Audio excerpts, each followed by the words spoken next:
министрлігінің халықтық үлгілі би ансамблі атақтарының иегерлері, Түркия, Ресей, Болгарияда өткен халықаралық байқаулардың жүлдегерлері. Қошеметтеріңіз болсын, құрметті достар.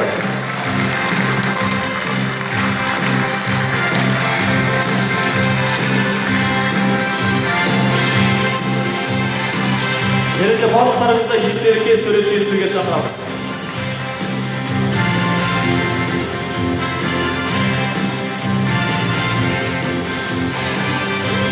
Награда, которая вручается вам сегодня, знак признания вашего труда и заслуг воспитания достойного молодого поколения. Это ваш вклад в развитие Актюбинской области. Ендеше бәріміз бірге жалпы суретке түсейік.